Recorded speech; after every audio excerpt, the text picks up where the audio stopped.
That's very helpful information. All right, are you guys ready for I'll get started? Yes, and remember to mute your mics. And if you have questions, type them in the chat box, and I can answer them there while Miss Flores reads because she can't see. Right, because I'm gonna be looking down at the book. So you guys, type your questions in there, and then your teacher will interrupt me. Okay, so, and I've never read this book. I don't know anything about it. I'm super excited. Okay, so this is the name of our book is called Hatchet. It's by Gary Paulson, and it says on the front cover that this guy is a 3-time Newbery Honor author. So that's kind of a big deal. So Newbery is like an award that's given to writers. So he must be really something special. All right, so here we go. Chapter 1. Brian Robeson stared out the window of the small plane at the endless green northern wilderness below. It was a small plane, a Cessna 406, a bush plane, and the engine was so loud, so roaring and consuming and loud, that it ruined any chance for conversation. So have you guys ever watched a movie, and you can just kind of give me a thumbs up, thumbs down, but have you guys ever watched a movie where, there was just a little bitty plane where only 2 or 3 people could sit on? That's the kind of plane they're talking about. So it's real small. It's not like a big jet airplane. This is just the one where, they have to wear the headphones to probably be able to communicate with each other. Awesome. There you go. So Ms. Arnold's got a picture of it. They're tiny little planes. And sometimes really cool. They can, you may have seen in a movie, little planes like that can land on water sometimes if they have the special landing gear. They're super interesting. Okay, so anyway, it was so loud it ruined any chance for conversation. Not that he had much to say. He was 13, and the only passenger on the plane was a pilot named, what was it? Jim or Jake or something, who was in his mid-40s and who had been silent as he worked to prepare for takeoff. In fact, since Brian had come to the small airport in Hampton, New York to meet the plane driven by his mother, the pilot had only spoken 5 words to him. Get in the co-pilot's seat, which Brian had done. They had taken off, and that was the last conversation. I don't know about you guys, but when somebody says 5 words to me and that's it, I don't really think I'd consider that a conversation, but just my personal opinion. There had been the initial excitement, of course. He'd never flown in a single-engine plane before, and to be sitting in the co-pilot's seat with all the controls right there in front of him, all the instruments in his face as the plane clawed for altitude, jerking and sliding on the wind currents as the pilot took off, had been interesting and exciting. Altitude. Anybody know what altitude means? Okay, Jordan, will you unmute your mic and tell me what you think altitude means? It means how fast it goes, the altitude. Okay. Anybody else? So altitude is the height. So the speed, yes, the speed is definitely, you're not going to be able to get altitude without speed, but sometimes you'll hear people talk about that they went to the mountains and they got what's called altitude sickness. That's because there's not as much oxygen the higher you go. I mean, obviously in a plane, they provide oxygen for people to breathe, but altitude is how high up you're going in the air. All right, so they're jerking and jiving and going all over the place in this plane. All right, but in 5 minutes, they had leveled off at 6,000 feet and headed northwest, and from then on, the pilot had been silent, staring out the front, and the drone of the engine had been all that was left. So when it says that they leveled off, so that you climb for a little while, and then eventually you just get to a place where it's basically kind of like driving. You're just going straight down the road. There's no hills or anything like that. So that's kind of what they were talking about. The drone of the sea of green trees that lay before the plane's nose and flowed to the horizon, spread with lakes, swamps, and wandering streams and rivers. Can you imagine? You're so high up, and you're looking down, and you're seeing little bitty lakes and rivers and little spots of blue. Have any of you ever flown in a plane before and seen something like that? No.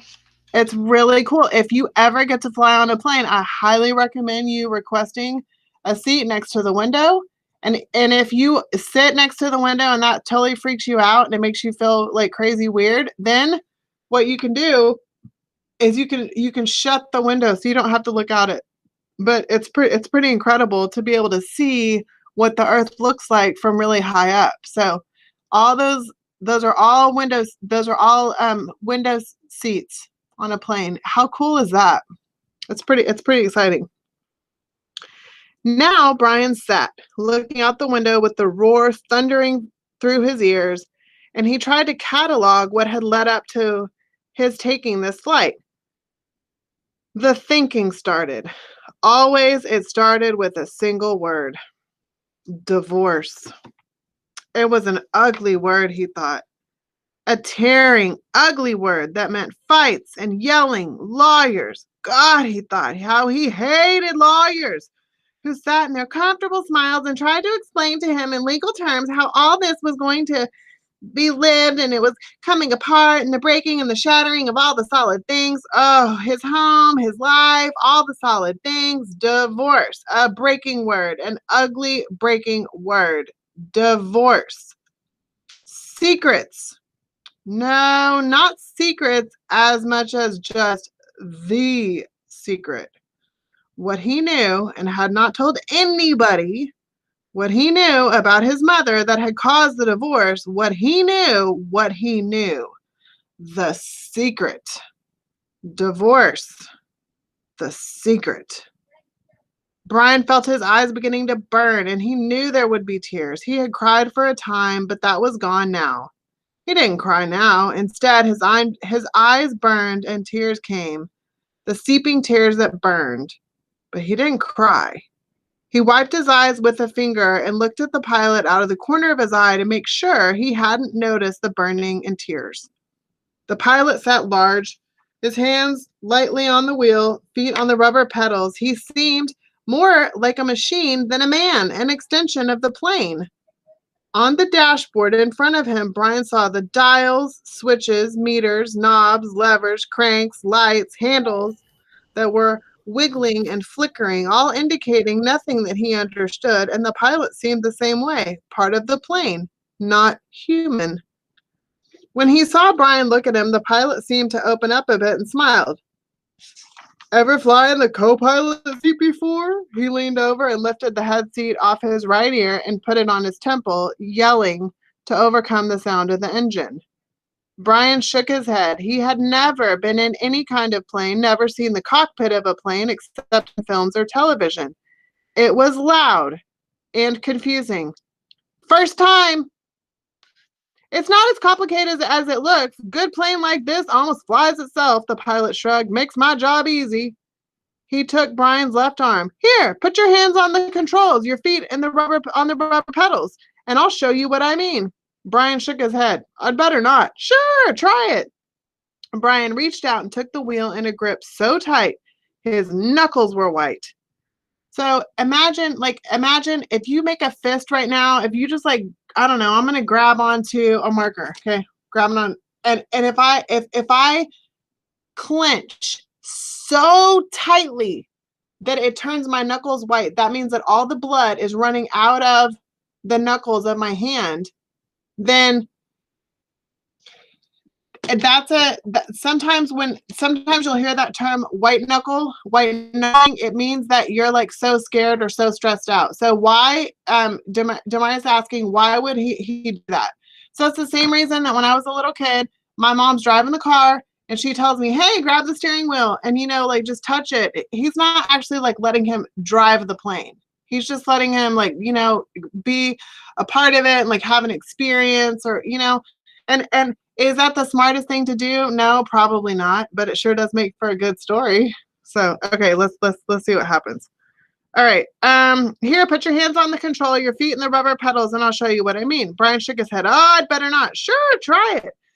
Brian reached out and took the wheel in a grip so tight that his knuckles were white. He pushed his feet down on the pedals. The plane slewed suddenly to the right. Woo, so can you imagine? Like if you, okay, so the difference between a plane and a car, besides the obvious, a plane flies on the air and a car drives on the road. If you are a co-pilot in the plane, then you have a steering wheel. You also have the pedals, like the gas pedal, the brake pedal, those kinds of things beneath you.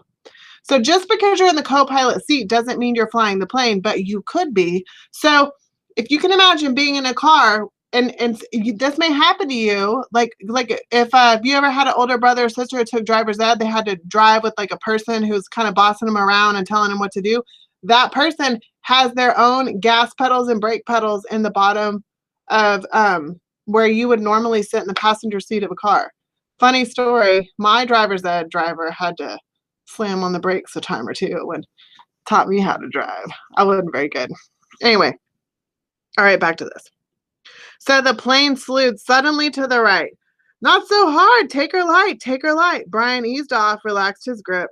The burning in his eyes was forgotten momentarily as the vibration of the plane came through the wheel and the pedals. It seemed almost alive.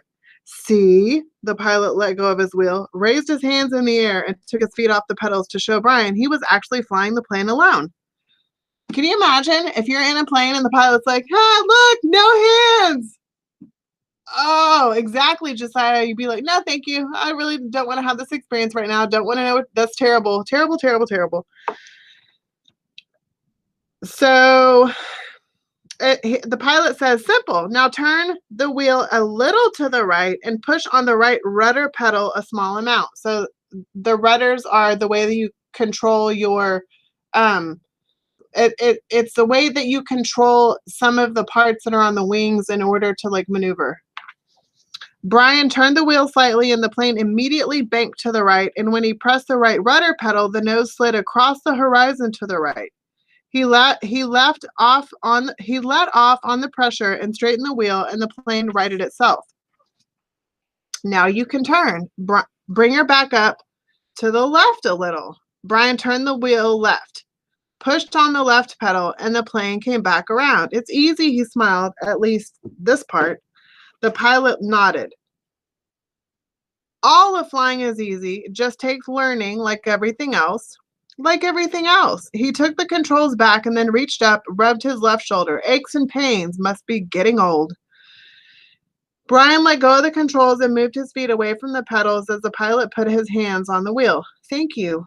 But the pilot had his headset back on, and gratitude was lost in the engine noise, and things went back to Brian, looking out the window at the ocean and the trees and the lakes. The burning eyes did not come back, but memories did.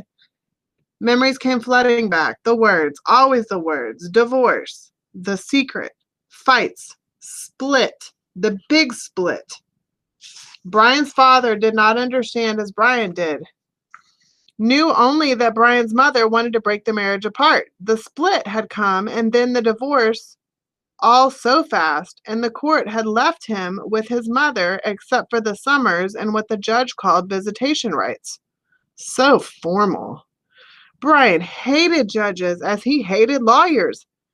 Judges that leaned over the bench and asked Brian if he understood where he was going to live and why. Judges with the caring look that meant nothing as lawyers said legal phrases that meant nothing.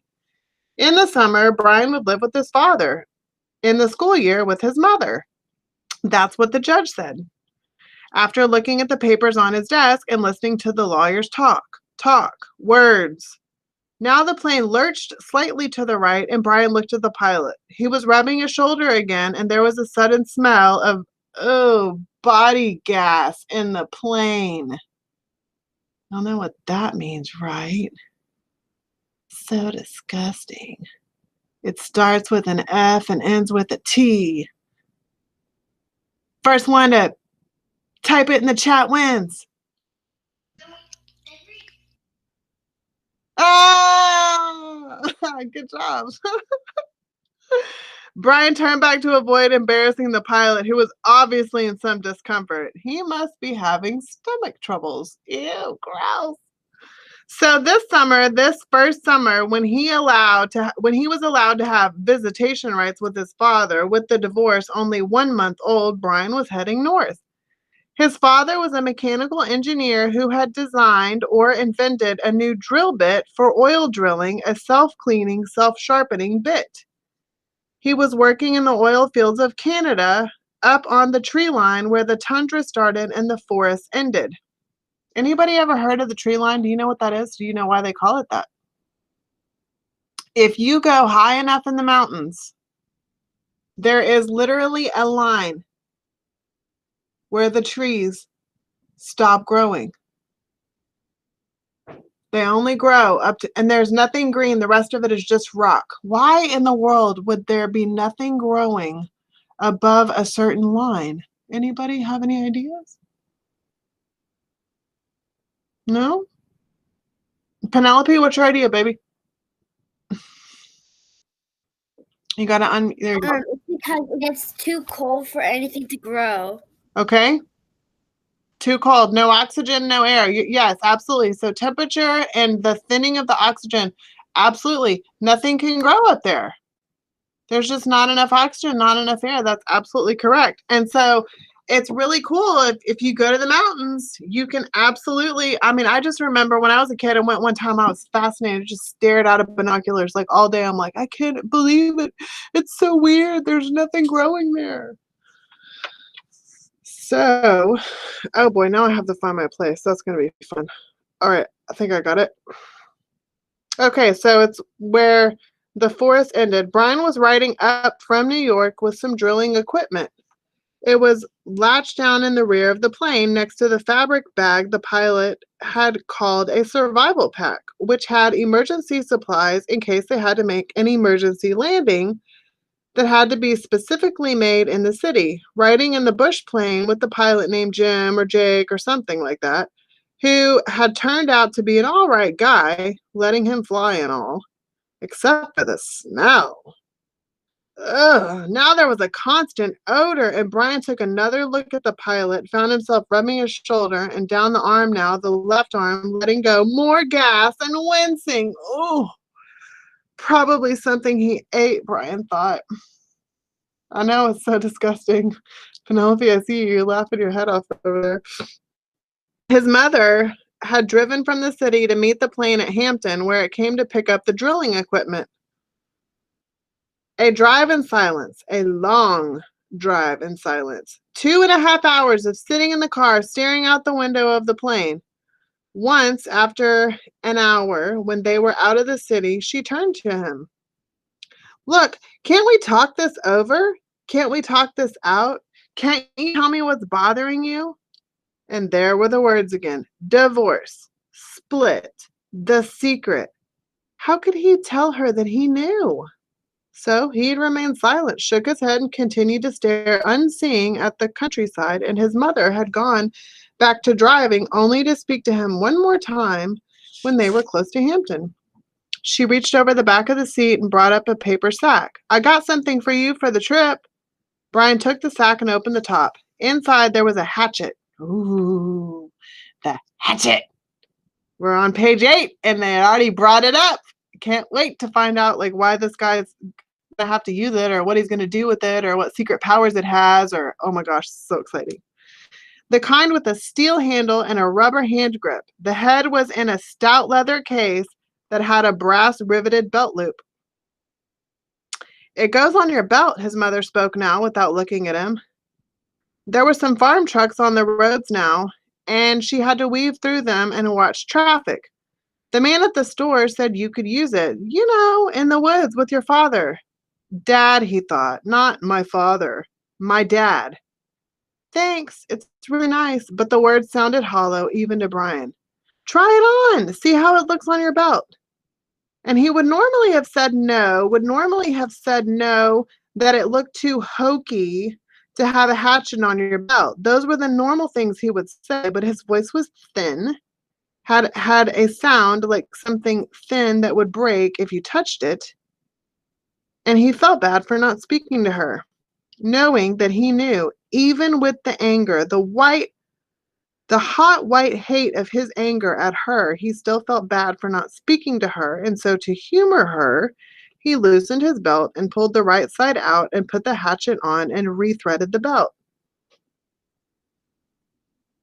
Scooch around so I can see. He moved around in the seat, feeling only slightly ridiculous. She nodded. Just like a scout, my little scout. And there was the tenderness in her voice that she had when he was small, the tenderness that she had when he was small and sick with a cold, and she would put her hand on his forehead, and the burning came into his eyes again, and he had turned away from her and looked out the window, forgotten the hatchet on his belt, and so arrived at the plane with the hatchet still on his belt.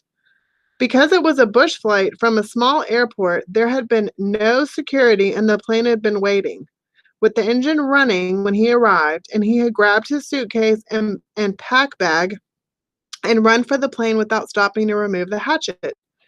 So it was still on his belt. At first, he had been embarrassed that the pilot had said nothing about it, and Brian forgot it as they took off and began flying. Oh, more smell. More smell now. Bad. Oh. Brian turned again to glance at the pilot, who had both hands on his stomach and was grimacing in pain, reaching for the left shoulder again as Brian watched. Don't know, kid. The pilot's words were a hiss, barely audible. Bad aches here, bad aches. Thought it was something I ate, but he stopped as a fresh spasm of pain hit him.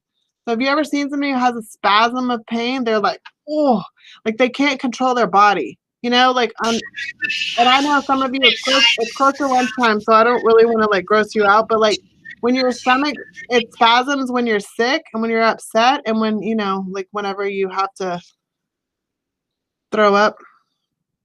Okay, so even Brian could see how bad it was. The pain drove the pilot back into his seat like this, like kind of like threw him back and down.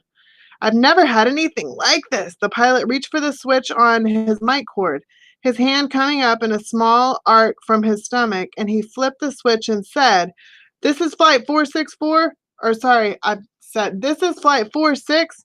And now a jolt took him like a hammer blow so forcefully that he seemed to crush back into the seat, and Brian reached for him, could not understand at first what it was, could not know, and then he knew.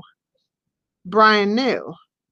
The pilot's mouth went rigid. He swore and jerked a short series of slams into the seat, holding his shoulder now, swore and hissed, "Chest! Oh, God, my chest is coming apart." Brian knew now. The pilot was having a heart attack. Brian had been in the shopping mall with his mother when a man in front of Paisley's store had suffered a heart attack. He'd gone down and screamed about his chest, an old man, much older than the pilot. Brian knew. The pilot was having a heart attack. And even as the knowledge came to Brian, he saw the pilot slam the seat into the seat one more time. One more awful time, he slammed back into the seat, and his right leg jerked, pulling the plane to the side in a sudden twist, and his head fell forward, and spit came. Spit came from the corner of his mouth, and his legs contracted up into the seat, and his eyes rolled back in his head until they were only white. Only white for his eyes, and the smell became worse, filled the cockpit, and all of it was so fast, so incredibly fast, that Brian's mind could not take it as it first came, could only see it in stages. The pilot had been talking just a moment ago, complaining of the pain. He'd been talking, and then the jolts had come. The jolts that took the pilot back had come, and now Brian sat there and there was a strange feeling of silence in the thundering roar of the engine, a strange feeling of silence and being alone. Brian stopped. He was stopped. Inside he was stopped. He could not think past what he saw, what he felt. All was stopped. The very core of him, the very center of Brian Robeson was stopped and stricken with a white flash of horror, a terror so intense that his breathing, his thinking, and nearly his heart had stopped. Stopped. Seconds passed. Seconds that became all of his life. And he began to know what he was seeing, began to understand what he saw. And that was worse, so much worse, that he wanted to make his mind freeze again. He was sitting in a bush plane roaring 7,000 feet above the northern wilderness with a pilot who had suffered a massive heart attack and who was either dead or in something close to a coma. He was alone in the roaring plane with no pilot. He was alone. Alone. And that's the end of chapter 1. Thank you so much, Miss Flores. Oh my goodness. Oh, every time I read this book, I love it so much. That was so exciting. I know. Thank I you for know. including me. It's so awesome. Of course. I'm so happy that you got to join us. I think what I'm going to ask everyone to do, because we actually went a little over because I didn't want to stop you because it was such a good reading. So whenever we meet next time, I want y'all to try to think of a song that matches what we just read. So I'm going to give you bonus points for the day if tomorrow you're able to tell me a song that you thought of or that kind of makes you think of what Miss Flores just read for us. Triple bonus points if there's farts in it. Ooh, that's a tough one. Can record your own version of it. What you got, Penelope? 1 second. Okay. Well, oh my goodness.